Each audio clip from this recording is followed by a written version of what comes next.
أعوذ بالله من الشيطان الرجيم. بسم الله الرحمن الرحيم. الحمد لله رب العالمين، والصلاة والسلام على أشرف المرسلين وعلى آله وصحبه أجمعين.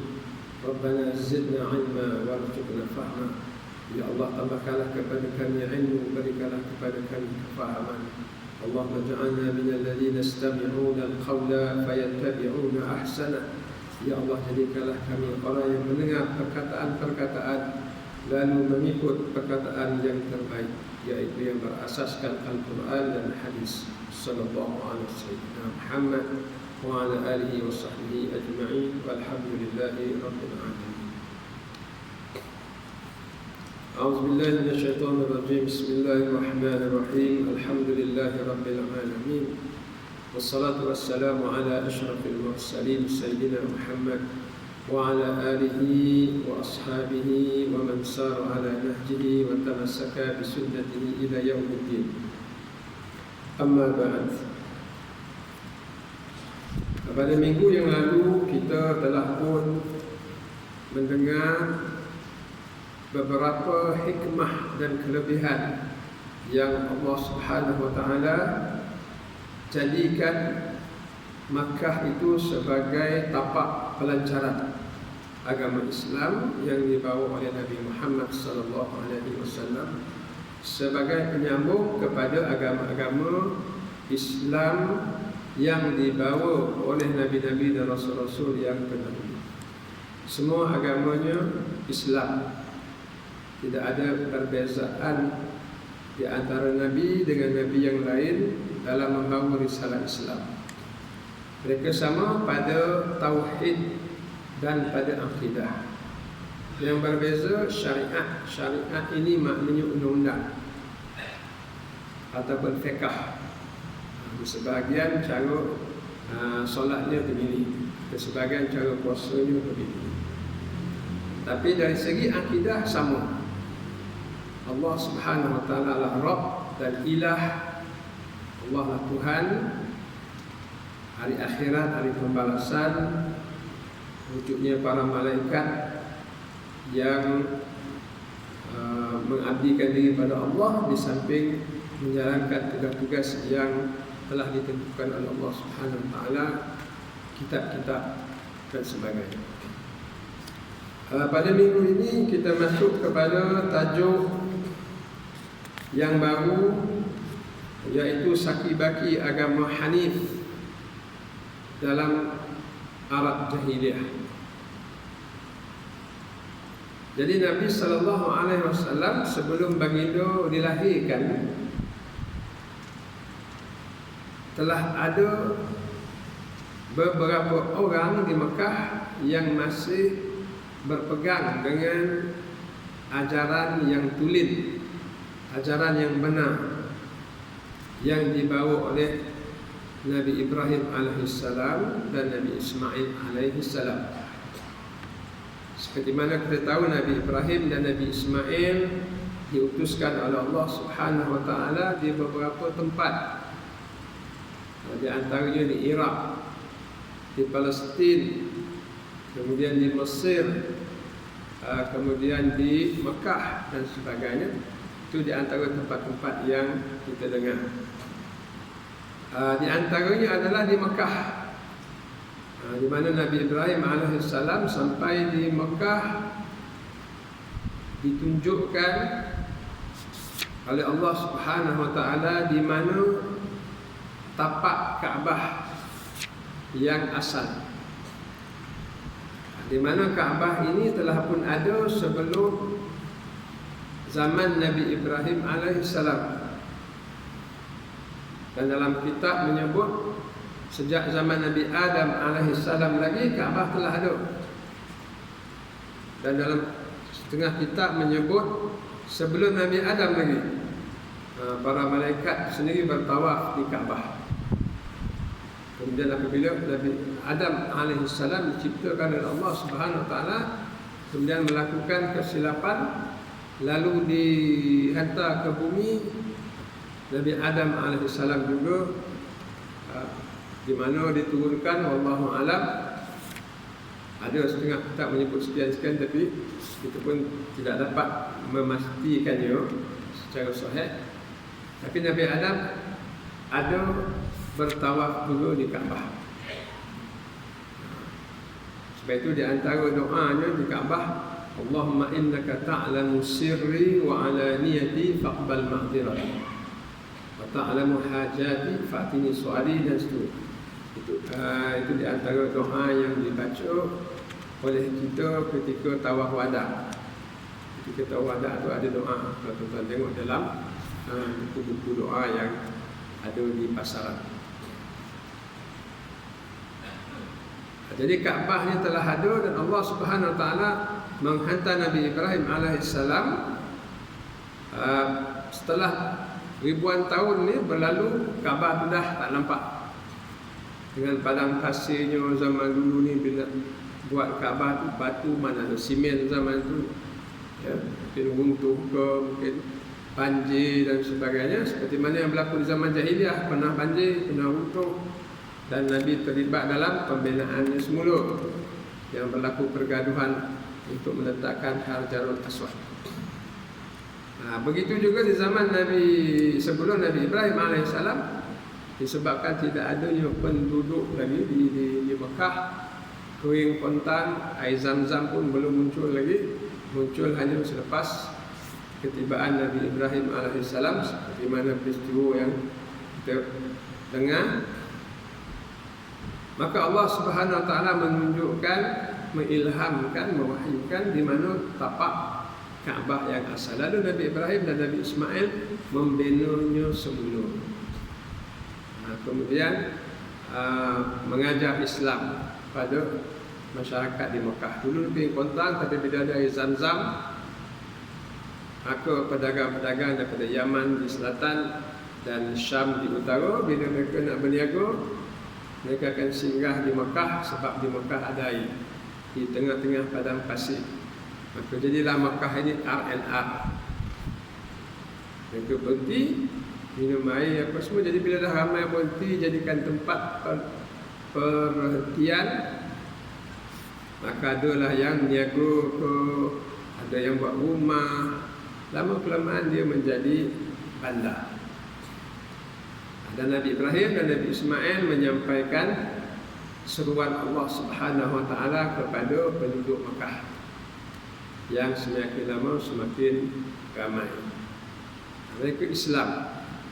Kemudian meninggallah Nabi Ibrahim alaihissalam, kemudian meninggallah Nabi Ismail alaihissalam. Manusia begitulah sifatnya. Bila tak ada Nabi dan Rasul, mulalah kembali datanglah kesesatan. Seorang lama kelamaan dah menjadi melata di Mekah dan juga di Semenanjung Arab. Kemudian keturunan dan turun lamanya menjadi kufurlah semuanya kecuali beberapa orang. Di antaranya adalah Warqah bin Naufal. Kemudian di antaranya lagi adalah Zaid, ayah kepada Sa'id bin Zaid. Siapa dia Sa'id bin Zaid? Sa'id bin Zaid ini top 10 sahabat, 10 yang terbaik sahabat, 10 yang dijanjikan Rasulullah sallallahu alaihi wasallam mendapat syurga. Jadi ini adalah sahabat yang top 10.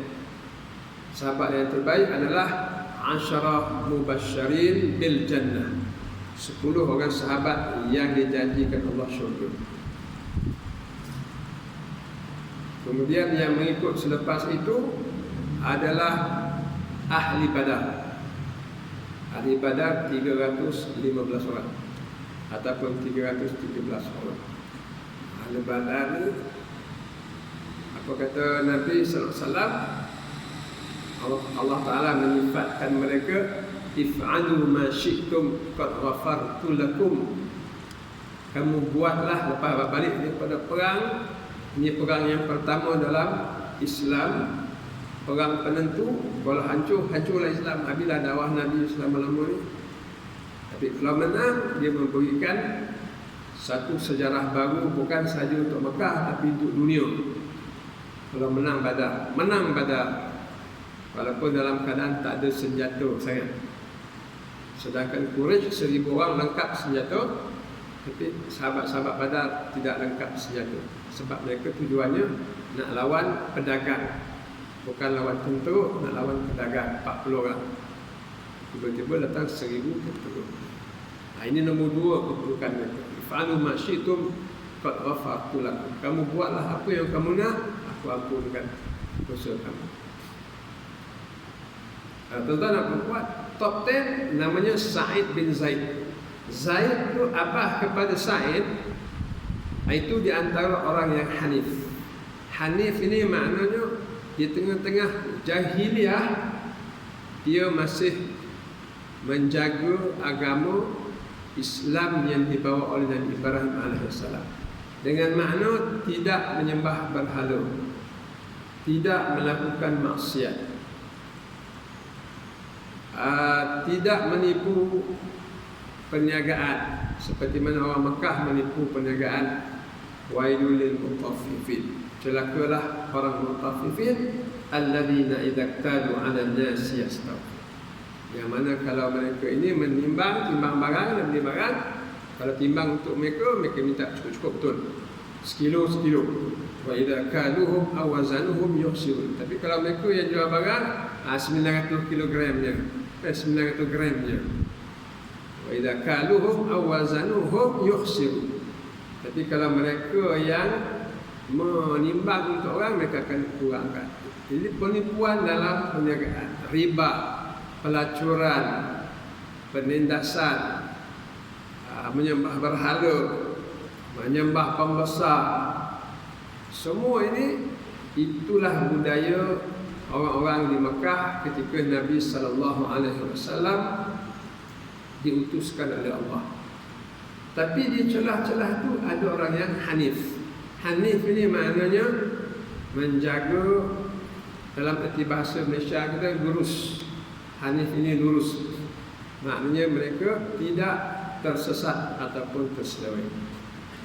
Di antaranya adalah Warqah bin Naufal, yang mana Warqah bin Naufal ini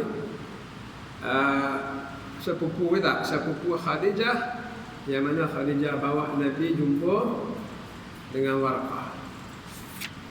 Sebab apa Khadijah bawa Nabi jumpa Warqah? Sebab Nabi menggigil ketakutan kerana datang jembalan apa yang dia tak pernah tengok sebelum ini di Gua Hira. Jadi turun dalam keadaan menggigil, takut. Balik ke rumah tak cukup takut, sekadar takut menggigil, selimut pula. Pokoklah selimut tu boleh menyelamat ataupun menghilangkan rasa takut. Kita ni takut taklah sampai selimut kan. Maknanya ketakutan yang begitu menggegarkan. Lalu Khadijah, bawalah Warqah bin Naufal ni berjumpa dengan Rasulullah SAW, berjumpa dengan Warqah bin Naufal. Orang yang Hanif, orang yang tidak buat maksiat, dan orang yang membaca kitab. Ada lagi orang macam tu di Mekah. Kemudian Warqah bila dia dengar cerita Nabi cerita ada jembalan sekian, macam mana rupa dia, macam ni. Apa dia cakap? Iqra'. Disuruh baca. Aku kata aku tak berhenti membaca. Ma'ana biqar'in. Aku bukan orang membaca, butuh huruf. Dia kata iqra' lagi. Aku kata ma'ana biqar'in. Dia kata iqra' lagi.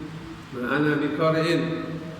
Iqra' bismi rabbikal ladzi khalaq, khalaqal insana min 'alaq. Iqra' wa rabbukal akram alladzi 'allama bil qalam, 'allamal insana ma lam ya'lam. Lalu Allah Ta'ala membuka dada Nabi cerah. Nabi pun mampu untuk mengulang. Iqra' bismi rabbikal ladzi khalaq, khalaqal insana min 'alaq. Iqra' wa rabbukal akram alladzi 'allama bil qalam, 'allamal insana ma lam ya'lam. Kemudian Nabi kata, Nabi turun daripada Gua Hira, dekat kaki bukit tu dia muncul lagi. Begitu besar, ya. Si Warkah dia dengar macam doktor pakar dengar lah. Kita cerita macam-macam, kita ni sakit, cerita kat doktor pakar. Doktor pakar dia dengar, bukan dia dengar kali pertama. Dia dah dengar berulang dan dia dah membaca macam doktor pakar lah. Dia dah baca buku, dia tak macam buku kita, tebal-tebal lah. Jadi Warkah ni dia dengar macam doktor pakar dengar. Nabi bercerita. Selesai saja cerita Nabi, doktor pakar ni dia terus tahu jawapan. Ini simptom-simptom ni dia dah faham. Jadi apa kata Warqah bin Nawfal? Kudus, suci. Hadzal ladzi anzala ala Musa. Ini juga jembalan. Jembalan ni mana malaikat lah ya. Sebab dia besar, dia tak tahu siapa. Nabi baru kali pertama. Makhluk inilah juga yang turun kepada Nabi Musa alaihissalam.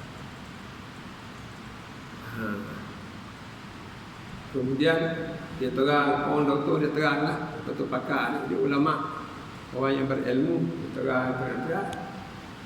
Akhir sekali apa kata Warqah?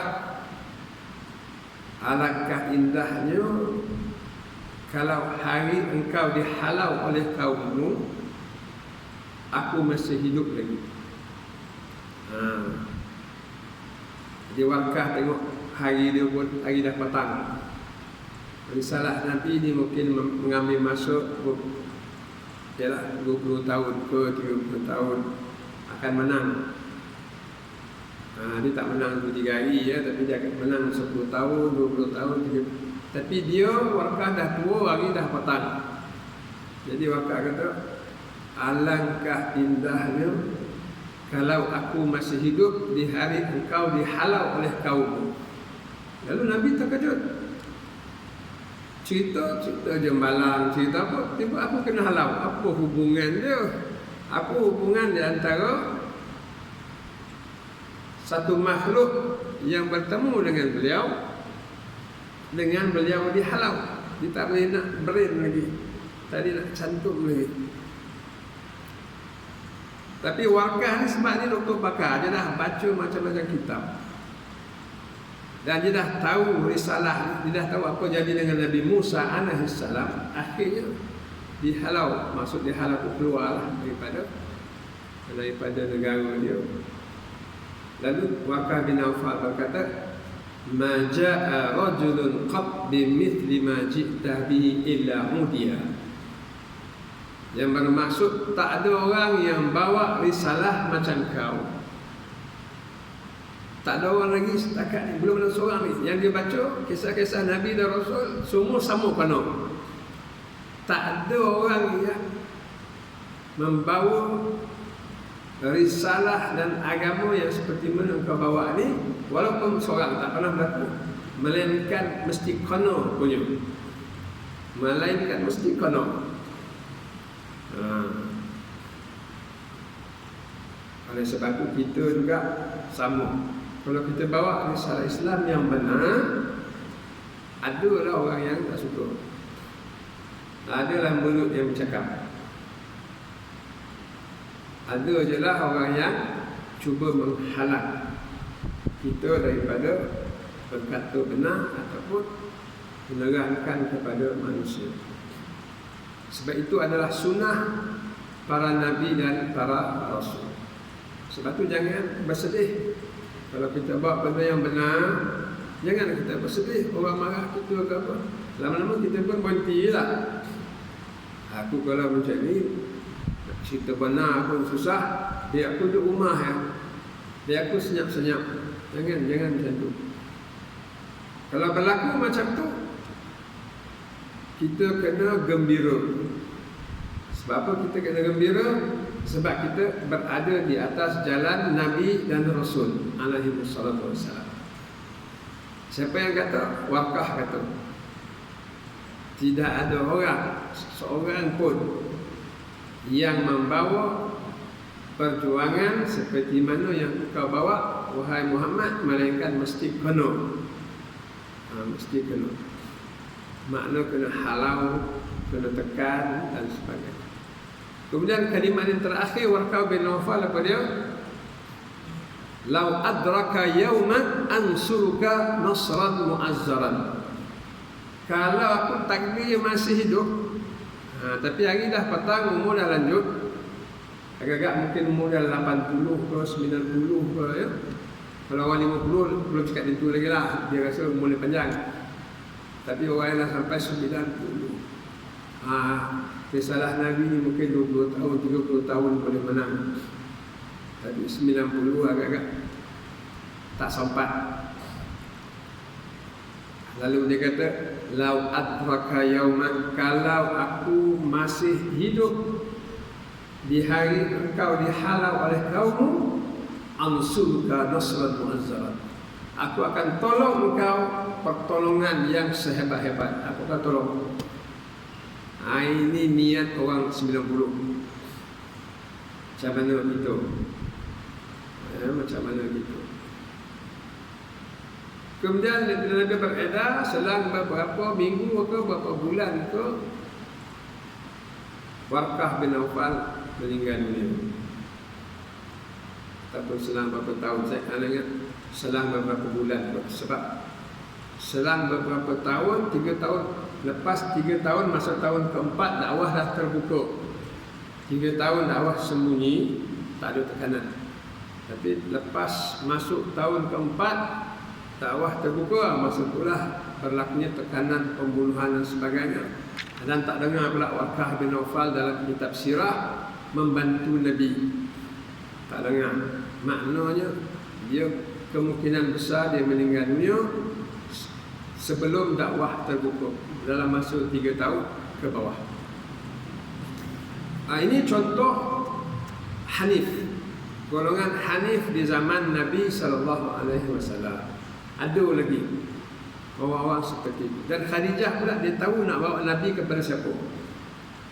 Dia tahu nak bawa Nabi. Jom kita pergi jumpa sepupu dia, Warqah bin Nawfal. Dia tahu nak bawa Nabi.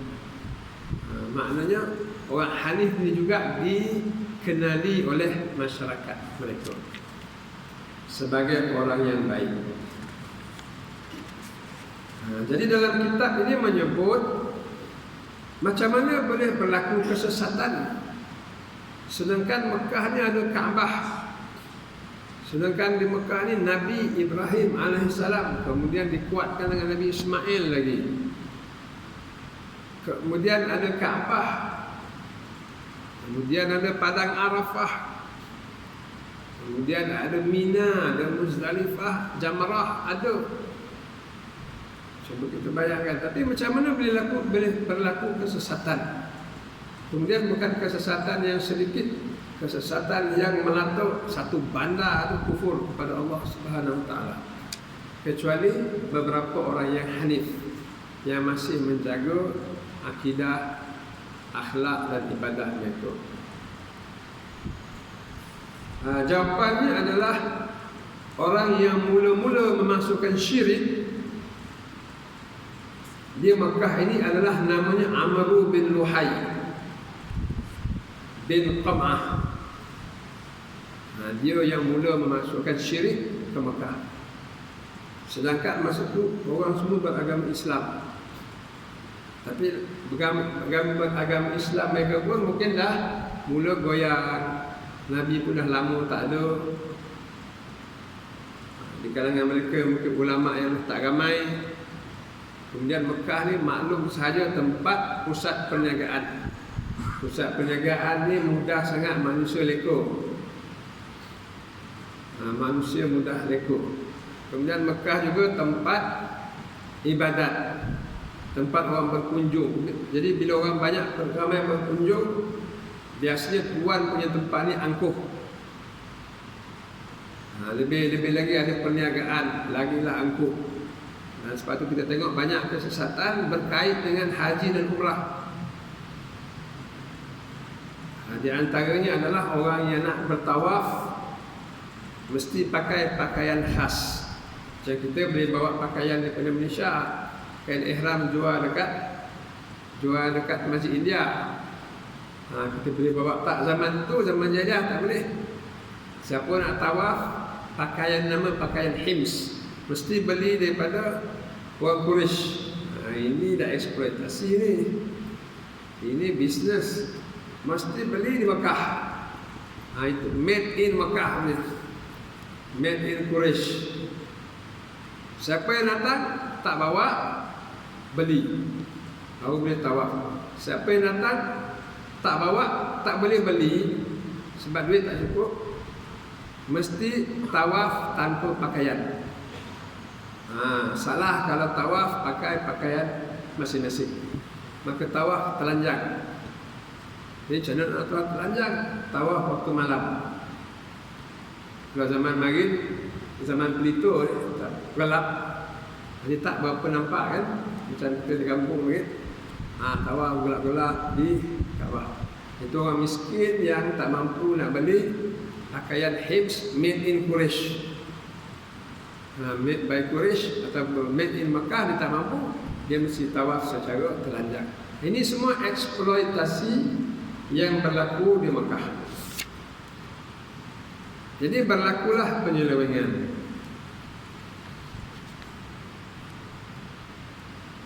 Jadi Amr bin Luhai ini dia orang berniaga, ramai orang Makkah orang berniaga, dia pergi berniaga ke Syam.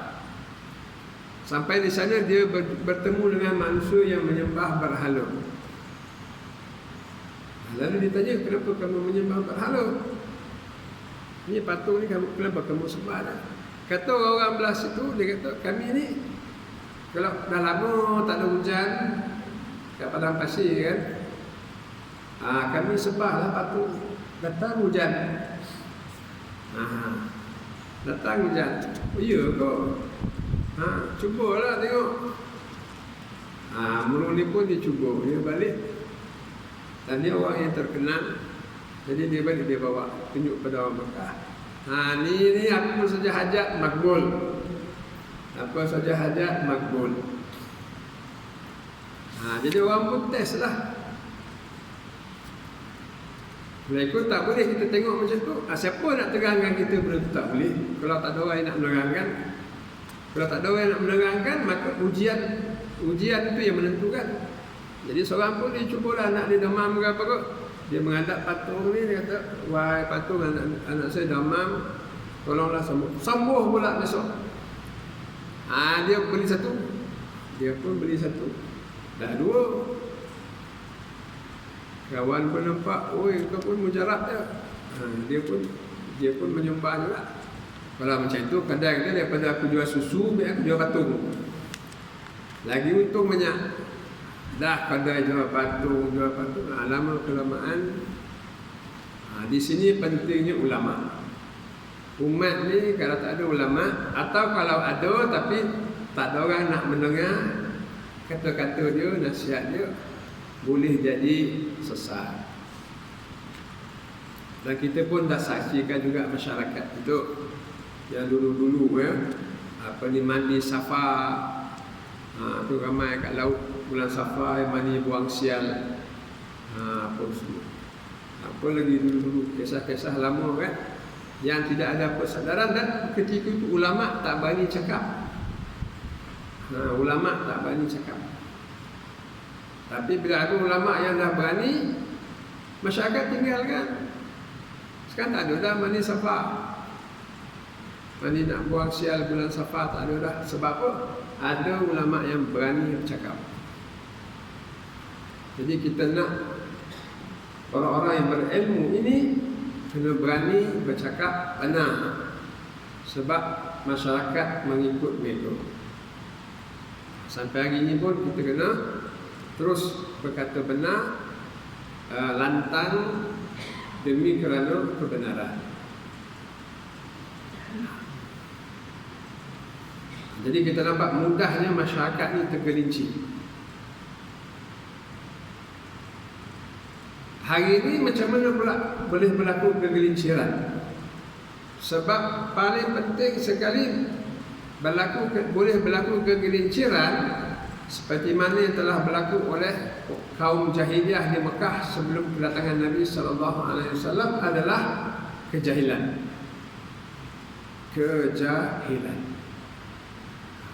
Kurang meneliti Al-Quran, kurang meneliti hadis dan kurang sampai ilmu kepada mereka. Ilmu yang ada setakat ini dalam masyarakat kita secara umumnya, apa yang mereka belajar di sekolah rendah, apa yang mereka belajar di sekolah menengah, itu sahaja. Selepas tingkatan 5, tuan-tuan dan puan, anak-anak kita, kalau dia sendiri tak pergi mendengar kuliah, tak datang ke masjid macam malam ni, takat tu sahajalah ilmu mereka sampai tingkatan 5. Dan tingkatan 5 pula belajar agama 1/10 sahaja. Yang lain tu matematik, sains, geografi, sejarah, kemahiran apa. Jadi agama 1/10 sahaja. Habis saya tingkatan 5, masuklah bidang apa? Apatah lagi kalau pergi luar negara. Kalau tak buka sendiri memang tak baca lah. Kemudian kalau datang benda-benda yang bukan Islam, boleh jadi mereka akan cepat terima. Apatah lagi kalau benda-benda bid'ah khurafat ni mujarab. Kalau mujarab tu makna dia apa? Maknanya istidraj. Kalau dalam istilah agama, istidraj. Istidraj ni benda ong. Benda tu ong jadi, tapi untuk ujian daripada Allah Subhanahu Wa Taala. Kalau orang tak semayang, tapi dia punya orang beli kedai dia, buka kedai makan, orang datang, kemudian dia tak semayang, lagi ramai orang datang. Dia kata tak semestinya semayang ni murah rezeki. Tengok, itu dia panggil istidraj. Istidrajnya Allah Ta'ala beri dia nikmat, tapi untuk lebih menyesatkan dia. Jadi anak-anak kita lepas tingkatan 5, sekiranya tidak belajar agama, tidak sendiri baca buku, tidak sendiri menghadiri kuliah-kuliah macam ni, mereka itu masih lagi nipis agama mereka. Dulu pernah saya sebut dalam kuliah, orang yang saya kenal, suami dia ini belajar luar negara, doktor belajar luar negara, tinggal di Hulu Perak sana sebagai doktor. Akhirnya berzikir tak semayang, zikir tak semayang. Jadi orang rumah dia mengadu kat saya, tolong Ustaz, suami saya mari belajar mana? Luar negara, doktor. Suami saya tak semayang lah, dia zikir je. Dia dapat daripada mana? Daripada ada seorang. Mana rumah orang tu? Hulu Tumiang. Daripada Hulu Perak datang ke Hulu Tumiang. Kau bayangkan. Ambil kita pergi Hulu Tumiang, belakang rumah saya sekamat. Buat gitu. Mana rumah? Tunjukkan rumah. Rumah setingkat teres, penelot ke tengah. Orang Seremban pun tak kena. Orang Seremban pun tak kena. Orang Hulu Perak pun datang. Berzikir di situ tak sembahyang. Bukan orang tak cerdik, orang cerdik.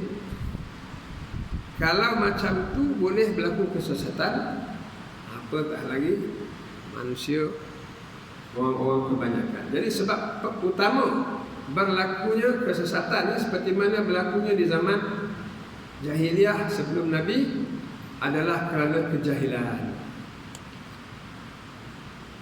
Hanya kita kena sama-sama hadapi. Musuh paling utama orang Islam adalah jahil. Tapi malangnya mereka merasakan mereka ini cerdik. Mereka dah nama Ali bin Abu, mereka dah cerdik dah. Tapi sebenarnya tidak. Belum lagi penuh di dada agama. Sebab kedua, berlaku kesesatan seperti mana sebut tadi, ulama senyap dan tidak berani berkata-kata. Dia tengok tetapi dia tidak mencegah. Sedangkan orang-orang kebanyakan mengharapkan ulama. Kalau ulama senyap, mereka menyangkakan ulama redha. As-sukut ala ma tarda. Senyap bermakna setuju. Tengok senyap dia. Jadi manusia pun makin lama makin sesat. Sebab itu ulama kena tegas, kena terus terang. La yakhafu laumata laim, tidak takut celaan orang yang mencelup, seperti mana yang disebut di dalam Al-Quran. Yang ketiga yang lebih menyesatkan lagi apa dia? Lahirnya ulama jahat. Lahirnya ulama. Dan tidak mustahil Amru, apa ni nama tadi tu? Amru bin Luhai ni tak mustahil dia mungkin tokoh-tokoh di Mekah. Sebab kalau orang biasa orang tak dengar cakap dia. Jadi kalau orang tokoh-tokoh orang akan dengar. Dan ini banyak berlaku di Bani Israel. Lu'ina alladhina kafaru min Bani Israel ala lisani Dawud wa Isa bin Maryam kanu la yatanahawna 'an munkarin fa'alu. Dilaknat Bani Israel daripada lidah Nabi Dawud. Maknanya Nabi Dawud melaknat mereka, itu adalah laknat Allah pada mereka. Kanu la yatanahawna 'an munkarin fa'alu. Mereka kerana tidak mencegah kemungkaran, kemudian mereka lakukan. Ini malang sekali. Jadi bila ulama senyap, masyarakat menyangka bahawa benda ni boleh. Kemudian sebab seterusnya yang lebih teruk lagi adalah ulama sendiri menyesatkan. Na'udzubillah min zalik. Macam mana ulama boleh menyesatkan? Mereka bercakap secara jahil, tidak merujuk kepada Al-Quran, tidak merujuk kepada hadis. Seperti mana kita maklum, Islam ini tertegak di atas Quran dan hadis, dan tidak tertegak daripada pandangan manusia tanpa sebarang sandaran. Ini penting. Kenapa kita namakan seorang itu ulama? Bukan sebab status dia dah jadi ulama, sebab dia tahu Quran, dia tahu hadis. Macam orang farmasi.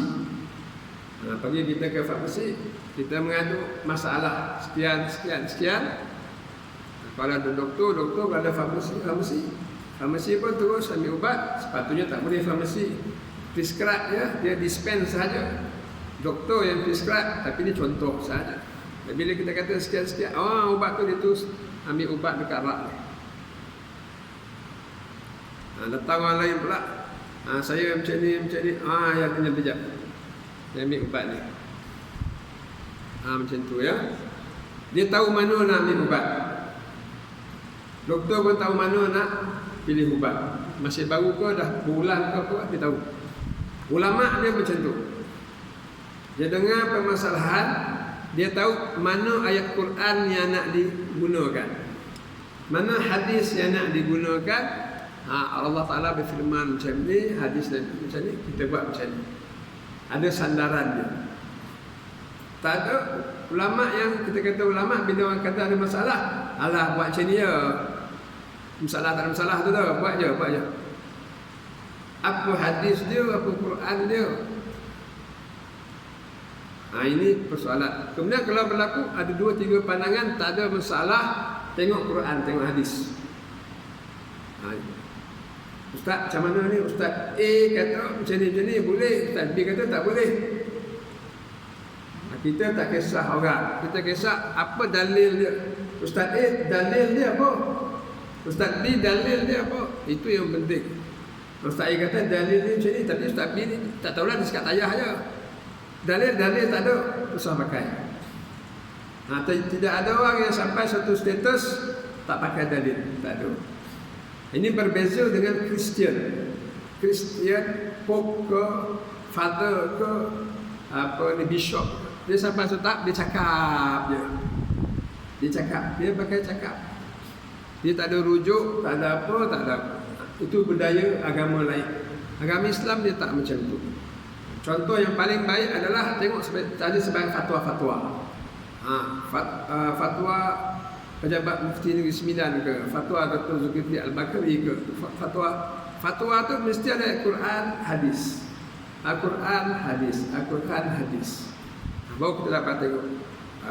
Dia guna ayat ini untuk masalah. Okey, contoh. Jadi golongan-golongan jahiliyah ni, mereka ini menjadi sesat sebab apa? Amr bin Luhai kata macam ni. Patung ni ada sembah dia, hujan turun. Kalau dia tanya apa dalil dia, apa hujah dia, dia akan senyap, tak ada dalil, tak ada hujah. Kalau tak ada hujah, minta maaf, kita tak terima. Kalau semua masyarakat berdisiplin macam tu, insya-Allah agama kita selamat daripada hawa nafsu manusia. InsyaAllah, mudah-mudahan kita akan sambung di minggu seterusnya. Tajuk Sakibaki Agama Hanif dalam Arab Jahiliyah. Mudah-mudahan tidak berlaku kepada umat kita di akhir zaman ini, sampai ke tahap manusia macam jahiliyah macam mana Nabi SAW dulu. Masyarakat dia di Mekah kebanyakannya ataupun hampir semuanya sesat. Hampir semuanya sesat kecuali golongan yang hanif. Dan mudah-mudahan kita dapat merasakan pentingnya peranan ulama, kemudian pentingnya kita ini memahami Al-Quran dan memahami hadis. Itu asas agama kita. Aqulu qawli hadza wa astaghfirullahal azim. Wassalamualaikum warahmatullahi wabarakatuh.